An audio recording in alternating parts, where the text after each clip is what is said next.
역대하 36장. 그 땅의 백성이 예루살렘에서 요시아의 아들 여호아하스를 세워 그 아버지를 이어 왕으로 삼았다. 여호아하스가 왕이 되었을 때에 그는 23살이었다. 그가 예루살렘에서 나라를 다스린 지 석 달 만에 이집트의 왕이 예루살렘에서 여호아하스를 폐위시키고 유다로 하여금 이집트에 은 100달란트와 금 1달란트를 조공으로 바치게 하였다. 이집트의 느고 왕은 여호아하스의 형제 엘리야김을 세워 유다와 예루살렘의 왕으로 삼고 엘리야김이라는 이름을 여호야김으로 바꾸게 하고 왕이었던 그의 형제 여호아하스는 붙잡아서 이집트로 데려갔다. 여호야김이 왕이 되었을 때에 그는 25살이었다. 그는 예루살렘에서 11해 동안 다스렸다. 그는 주 하나님께서 보시기에 악한 일을 하였다. 바빌로니아의 느부갓네살 왕이 올라와서 그를 치고 쇠사슬로 묶어서 바빌로니아로 잡아갔다. 느부갓네살은 또 주님의 성전 안에 있는 온갖 기구를 바빌로니아로 가지고 가서 도성 바벨론에 있는 자기의 궁전에다 들여놓았다. 여호야김의 나머지 사적과 그가 저지른 모든 역겨운 일과 그가 저지른 악한 행위는 이스라엘과 유다 열왕기에 기록되어 있다. 그의 아들 여호야긴이 그의 뒤를 이어 왕이 되었다. 여호야긴이 왕이 되었을 때에 그는 8살이었다. 그는 예루살렘에서 석 달 열흘 동안 다스렸다. 그는 주님께서 보시기에 악한 일을 하였다. 그해 봄에 느부갓네살 왕이 사람을 시켜서 여호야긴을 바빌로니아로 잡아가고 주님의 성전에 있는 값비싼 온갖 기구도 함께 가져갔으며 여호야긴의 삼촌 시드기야를 세워서 유다와 예루살렘의 왕으로 삼았다. 시드기야가 왕이 되었을 때에 그는 21살이었다. 그는 예루살렘에서 11해 동안 다스렸다. 그는 주 하나님께서 보시기에 악한 일을 하였다. 그는 주님의 입에서 나오는 말씀을 선포하는 예레미야 선지자 앞에서 겸손하게 말씀을 받아들이지 않았다. 느부갓네살은 강제로 시드기야가 하나님의 이름으로 충성을 맹세하도록 하였다. 시드기야는 억지로 충성을 맹세하였지만 마침내 느부갓네살 왕에게 반항하기까지 하였다. 다른 한편으로 시드기야는 고집을 부리며 조금도 뉘우치지 않고 주 이스라엘의 하나님께로 돌아오지 않았다. 지도급 인사들인 제사장들과 일반 백성도 크게 죄를 지어 이방의 모든 역겨운 일을 따라 하였으며 마침내 그들은 주님께서 자신의 것으로 거룩하게 하신 예루살렘 성전을 더럽히고 말았다. 그들의 조상의 하나님이신 주님께서 그들과 그 성전을 구원하실 뜻으로 자신의 백성에게 예언자들을 보내시고 또 보내셔서 경고에 경고를 거듭하셨지만 그들은 하나님의 특사를 조롱하고 하나님의 말씀을 무시하고 하나님의 예언자들을 비웃었다. 그러다가 마침내 자신의 백성을 향한 주님의 분노가 치솟으시니 백성을 바로 잡을 길이 전혀 없었다. 하나님께서 바빌로니아의 왕을 불러다가 자신의 백성을 치게 하셨다. 그래서 그 왕은 유다의 젊은이들을 닥치는 대로 칼로 죽였다. 심지어는 성전 안에서도 그러한 살육을 삼가지 않았다. 그 왕은 잔인하였다. 젊은이나 늙은이, 여자나 남자, 병약한 사람이나 건강한 사람을 가리지 않았다. 하나님은 이렇게 자신의 백성을 그 왕의 손에 넘기셨다. 바빌로니아 왕은 하나님의 성전 안에 있는 크고 작은 기구와 주님의 성전 안에 있는 보물과 왕과 신하들이 가지고 있는 보물을 모두 도성 바빌론으로 가져갔다. 그 왕은 또 하나님의 성전을 불사르고 예루살렘 성벽을 헐고 궁궐들을 다 불사르고 값진 그릇들을 다 부수어버렸다.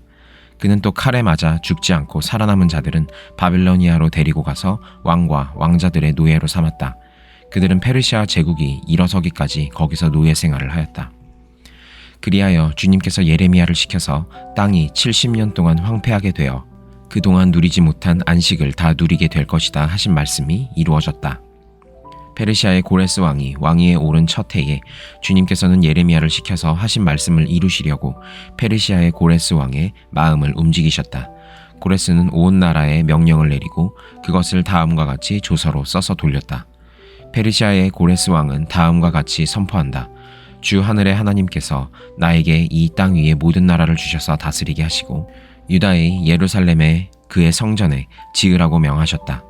이 나라 사람 가운데 하나님을 섬기는 모든 백성에게 하나님께서 함께 계시기를 빈다. 그들을 모두 올라가게 하여라. 요한계시록 22장. 천사는 또 수정과 같이 빛나는 생명수의 강을 내게 보여주었습니다. 그 강은 하나님의 보좌와 어린 양의 보좌로부터 흘러나와서 도시의 넓은 거리 한가운데를 흘렀습니다.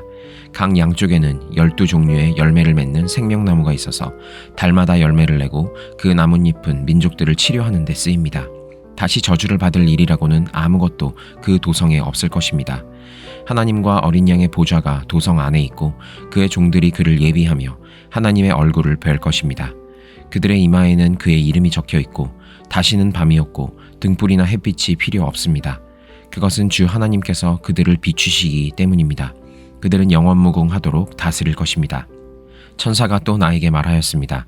이 말씀은 믿음직하고 참되다.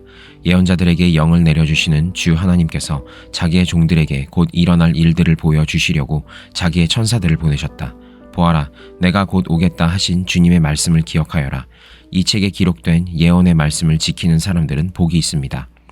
이 모든 것을 듣고 본 사람은 나 요한입니다. 내가 이 모든 것을 듣고 볼 때에 이것들을 내게 보여준 그 천사의 발 앞에 엎드려 경배하려고 하였더니 그가 나에게 말하였습니다. 이렇게 하지 말아라. 나도 너와 너의 동료 예언자들과 그 책의 말씀을 지키는 사람들과 같은 종이다. 경배는 하나님께 드려라. 또 그가 나에게 말하였습니다. 내가 가까이 왔으니 이 책에 적힌 예언의 말씀을 봉인하지 말아라. 이제는 불의를 행하는 자는 그대로 불의를 행하고 더러운 자는 그대로 더러운 채로 있어라. 의로운 사람은 그대로 의를 행하고 거룩한 사람은 그대로 거룩한 채로 있어라.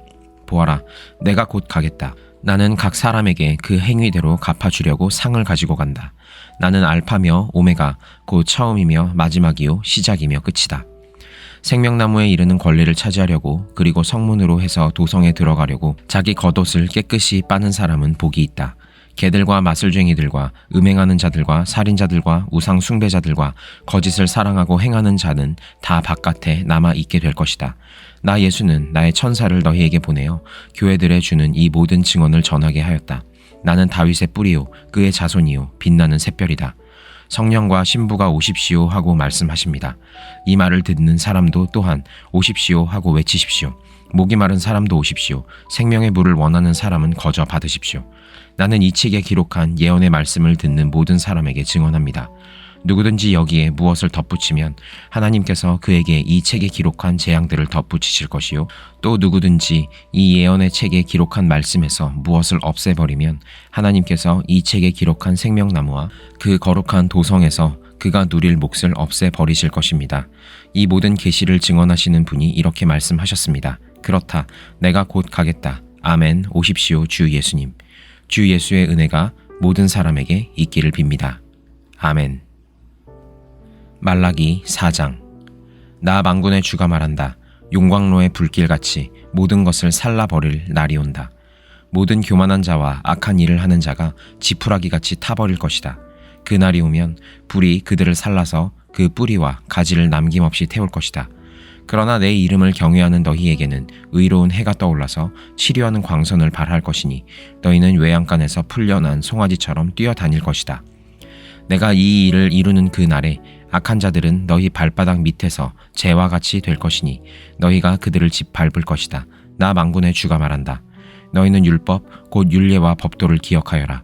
그것은 내가 호렙산에서 내 종 모세를 시켜서 온 이스라엘이 지키도록 이른 것이다. 주의 크고 두려운 날이 이르기 전에 내가 너희에게 엘리야 예언자를 보내겠다. 그가 아버지의 마음을 자녀에게로 돌이키고 자녀의 마음을 아버지에게로 돌이킬 것이다. 돌이키지 아니하면 내가 가서 이 땅에 저주를 내리겠다. 요한복음 21장. 그 뒤에 예수께서 디베랴 바다에서 다시 제자들에게 자기를 나타내셨는데 그가 나타나신 경위는 이러하다. 시몬 베드로와 쌍둥이라고 부르는 도마와 갈릴리 가나 사람 나다나엘과 세베대의 아들들과 제자들 가운데서 다른 두 사람이 한 자리에 있었다. 시몬 베드로가 그들에게 말하기를 나는 고기를 잡으러 가겠소 하니 그들이 우리도 함께 가겠소 하고 말하였다. 그들은 나가서 배를 탔다.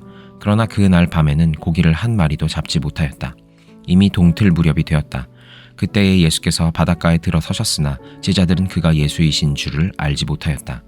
그때 예수께서 제자들에게 물으셨다. 얘들아, 무얼 좀 잡았느냐? 그들이 대답하였다. 못 잡았습니다. 예수께서 그들에게 말씀하셨다. 그물을 배 오른쪽에 던져라. 그리하면 잡을 것이다. 제자들이 그물을 던지니 고기가 너무 많이 걸려서 그물을 끌어올릴 수가 없었다. 예수가 사랑하시는 제자가 베드로에게 저분은 주님이시다 하고 말하였다. 시몬 베드로는 주님이시라는 말을 듣고서 벗었던 몸에다가 겉옷을 두르고 바다로 뛰어내렸다. 그러나 나머지 제자들은 작은 배를 탄 채로 고기가 든 그물을 끌면서 해안으로 나왔다. 그들은 육지에서 백자 남짓밖에 떨어지지 않은 곳에 들어가서 고기를 잡고 있었던 것이다. 그들이 땅에 올라와서 보니 숯불을 피워 놓았는데 그 위에 생선이 놓여 있고 빵도 있었다. 예수께서 제자들에게 말씀하셨다. 너희가 지금 잡은 생선을 조금 가져오너라. 시몬 베드로가 배에 올라가서 그물을 땅으로 끌어내렸다. 그물 안에는 큰 고기가 153마리나 들어 있었다. 고기가 그렇게 많았으나 그물이 찢어지지 않았다. 예수께서 그들에게 말씀하셨다. 와서 아침을 먹어라. 제자들 가운데서 아무도 감히 선생님은 누구십니까? 하고 묻는 사람이 없었다. 그가 주님이신 것을 알았기 때문이다. 예수께서 가까이 오셔서 빵을 집어서 그들에게 주시고 이와 같이 생선도 주셨다. 예수께서 죽은 사람들 가운데서 살아나신 뒤에 제자들에게 자기를 나타내신 것은 이번이 3번째이다. 그들이 아침을 먹은 뒤에 예수께서 시몬 베드로에게 물으셨다. 요한의 아들 시몬아, 내가 이 사람들보다 나를 더 사랑하느냐? 베드로가 대답하였다. 주님, 그렇습니다. 내가 주님을 사랑하는 줄을 주님께서 아십니다. 예수께서 그에게 말씀하셨다. 내 어린 양떼를 먹여라. 예수께서 2번째로 그에게 물으셨다. 요한의 아들 시몬아, 내가 나를 사랑하느냐? 베드로가 대답하였다. 주님, 그렇습니다. 내가 주님을 사랑하는 줄을 주님께서 아십니다. 예수께서 그에게 말씀하셨다. 내 양떼를 쳐라. 예수께서 3번째로 물으셨다. 요한의 아들 시몬아, 내가 나를 사랑하느냐? 그때 베드로는 예수께서 내가 나를 사랑하느냐 하고 3번이나 물으심으로 불안해서 주님께서는 모든 것을 아십니다. 그러므로 내가 주님을 사랑하는 줄을 주님께서 아십니다 하고 대답하였다. 예수께서 그에게 말씀하셨다. 내 양떼를 먹여라. 내가 진정으로 내게 말한다.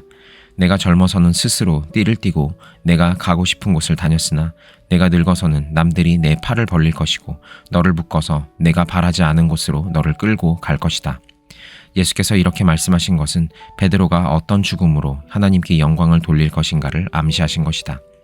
예수께서 이 말씀을 하시고 나서 베드로에게 나를 따르라 하고 말씀하셨다. 베드로가 돌아다 보니 예수께서 사랑하시던 제자가 따라오고 있었다. 이 제자는 마지막 만찬 때에 예수의 가슴에 기대어서 주님을 넘겨줄 자가 누구입니까? 하고 물었던 사람이다. 베드로가 이 제자를 보고서 예수께 물었다. 주님, 이 사람은 어떻게 되겠습니까? 예수께서 말씀하셨다. 내가 올 때까지 그가 살아있기를 내가 바란다고 한들 그것이 너와 무슨 상관이 있느냐? 너는 나를 따라라. 이 말씀이 믿는 사람들 사이에 퍼져나가서 그 제자는 죽지 않을 것이라고들 하였지만 예수께서는 그가 죽지 않을 것이라고 말씀하신 것이 아니라 내가 올 때까지 그가 살아있기를 내가 바란다고 한들 그것이 너와 무슨 상관이 있느냐 하고 말씀하신 것뿐이다. 이 모든 일을 증언하고 또 이 사실을 기록한 사람이 바로 이 제자이다. 우리는 그의 증언이 참되다는 것을 알고 있다.